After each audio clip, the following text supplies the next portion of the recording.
L'argent est facile à obtenir. L'argent est censé venir à vous. S'il continue de s'éloigner de vous, il vous dit quelque chose. Tu ne sais pas me gérer. Je suis sérieux à ce sujet. Permettez-moi de vous montrer quelques versets ici, car Dieu n'encourage pas le gaspillage. C'est le problème que Dieu a avec la plupart d'entre nous. Nous ne gérons pas, nous gaspillons. Je vais le formuler de cette façon. La dîme n'a rien à voir avec le fait de donner de l'argent à Dieu. Puis-je le redire? La dîme n'a rien à voir avec le fait de donner de l'argent à Dieu. Dieu n'a besoin de rien de votre part. Vous n'êtes même pas en mesure de lui donner quoi que ce soit. Tout ce qui est sur la terre lui appartient déjà. Il n'a besoin de rien de nous. Ainsi, lorsque Dieu met en place quelque chose, ce n'est pas qu'il soit à court de quoi que ce soit. La dîme et l'offrande sont le programme de formation à la gestion de Dieu pour l'humanité. Pourquoi est-ce si important? Dieu n'a pas besoin d'un centime de notre part. Pourtant, il nous certifie. 10% de tout est à moi.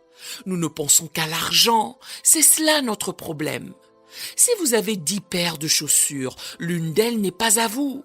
Si vous achetez 10 robes, l'une d'elles n'est pas à vous. Si vous achetez 10 oranges, l'une d'elles n'est pas la vôtre. Si vous avez 24 heures dans une journée, 2h40 ne vous appartiennent pas. Je n'ai pas le temps de prier. Qu'est-ce que vous racontez? Vous avez 2h40 qui ne vous appartiennent pas. Vous êtes voleur chaque jour quand vous n'utilisez pas ces 2h40 pour le dessein de Dieu. Vous êtes un voleur fatigué qui dort sur le temps de Dieu. Vous passez 2 heures, 4 heures, 8 heures à regarder la télévision et vous ne donnez pas à Dieu les 2h40 qui lui appartiennent. 10%. Vous n'arrivez même pas à gérer 2h40. Vous essayez d'avoir de l'argent, or l'argent n'est pas le cœur de votre problème. La gestion l'est. Dieu pourrait à tout moment vous ordonner de faire don de la robe qui est dans votre placard. L'une d'elles n'est pas la vôtre. Par conséquent, la dîme et l'offrande ne sont pas une question d'argent, c'est une question de gestion. Dieu nous interroge. Êtes-vous capable de continuellement mettre de côté 10% de tout pour mes exigences? C'est la dîme. 100% de tout appartient à Dieu. Répétez ce que je viens de déclarer. 100% de tout appartient à Dieu. Si Dieu vous bénit d'un salaire de $1000, combien de ce montant appartient à Dieu? 1000. Ok, vous vous débrouillez bien, vous êtes intelligent. Maintenant, combien Dieu a-t-il ordonné de mettre de côté pour son travail? 10%. Combien en reste-t-il? 90%. Combien appartient à Dieu? Tout. Très bien. Alors, pourquoi Dieu, s'il possède les 1000, désire-t-il que vous mettiez de côté 10% qui lui appartiennent de toute façon? Pourquoi? Parce qu'il ne s'agit pas d'argent. Il s'agit de votre capacité à le mettre de côté. Votre volonté, votre contrôle, votre discipline à le mettre de côté. Il en a après votre discipline. Si vous arrivez à gérer les 10% correctement, il sera heureux de vous faire confiance avec les 90% qui restent.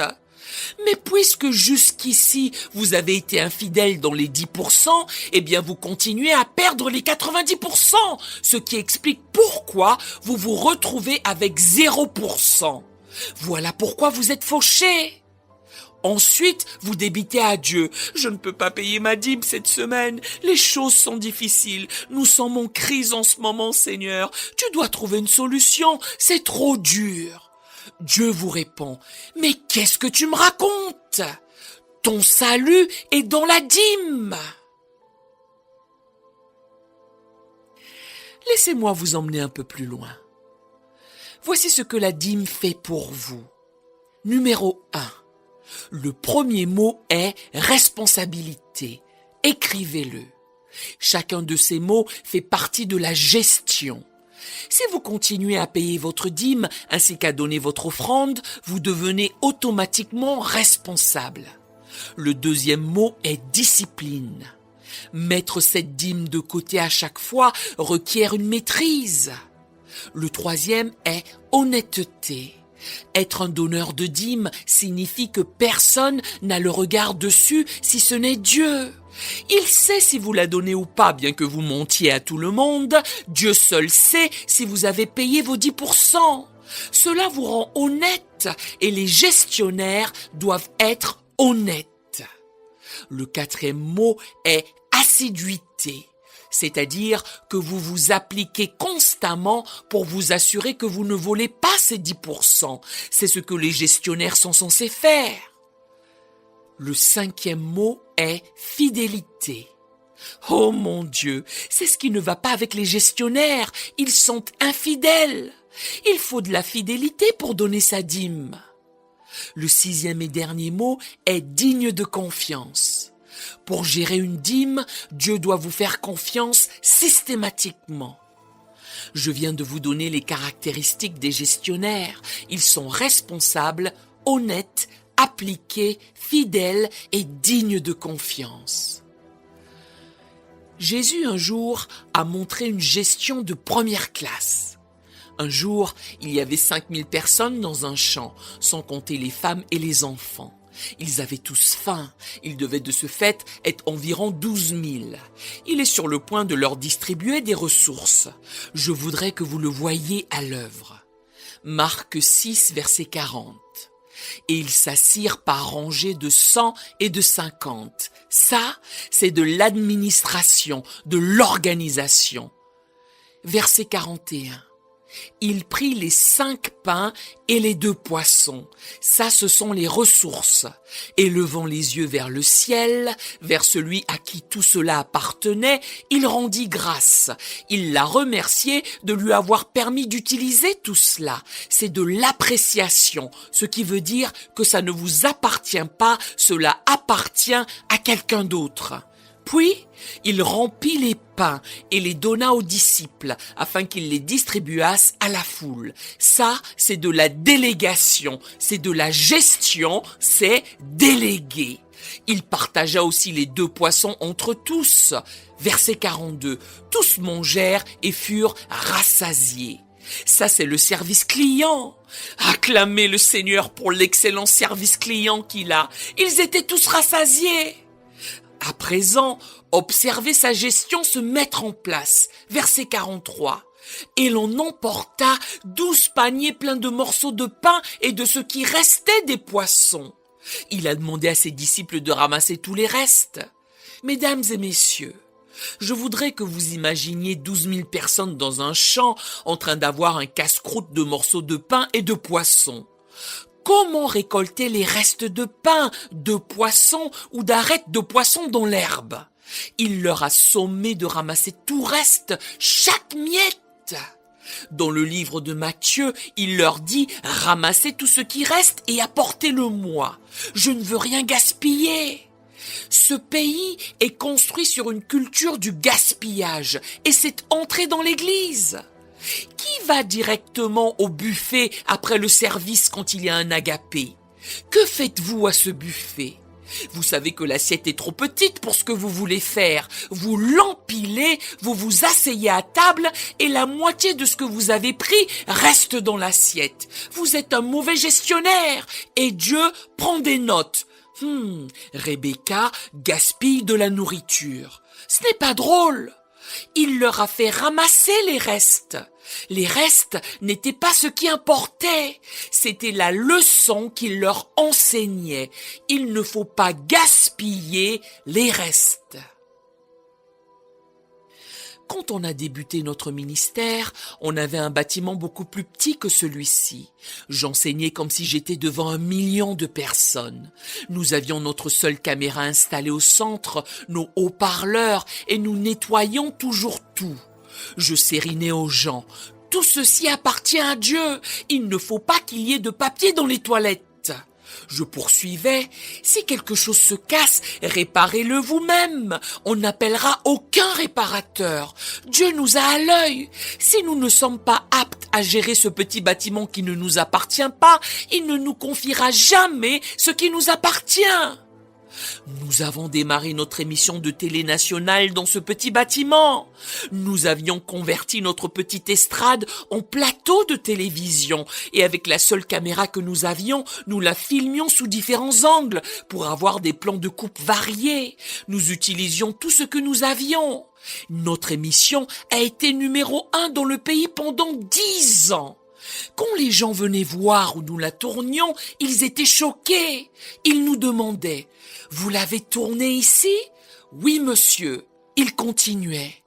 Nous imaginions que c'était un grand studio. Non, pas du tout. Nous avons juste un grand esprit. Exaltez le Seigneur pour la gestion. Je me souviens quand le Premier ministre est venu comme invité de notre émission. Il a dû passer par le petit centre commercial d'à côté avec tous les policiers et gardes du corps qui l'accompagnaient.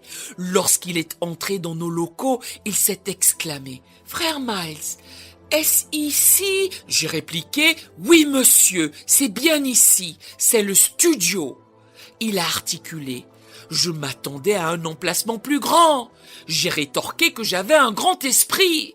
Il a affirmé « Vous avez très bien géré tout ça. » Voilà que le chef de mon pays se retrouvait sur notre minuscule plateau de télé pendant 1 heure, étant interviewé par moi dans ce petit bâtiment. Cette émission fut la plus regardée de l'histoire du pays. Tout a commencé par un petit endroit que nous avons géré. Aujourd'hui, nous avons construit le plus grand lieu de rencontre du pays. Nous en sommes propriétaires.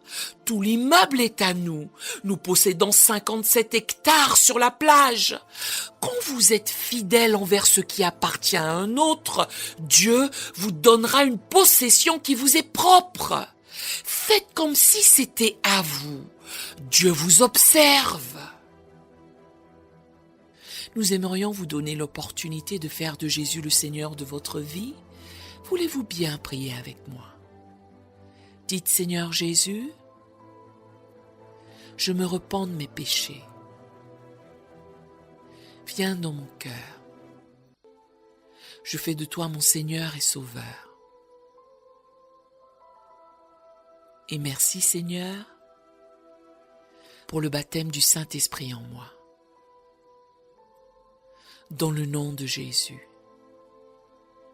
Par cette simple prière, nous croyons que vous êtes nés de nouveau, allez dans une bonne église qui est basée sur la Bible, donnez à Dieu la première place.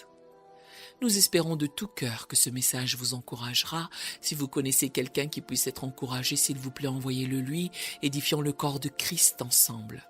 Nous publions un nouveau message chaque lundi et un message court chaque jeudi.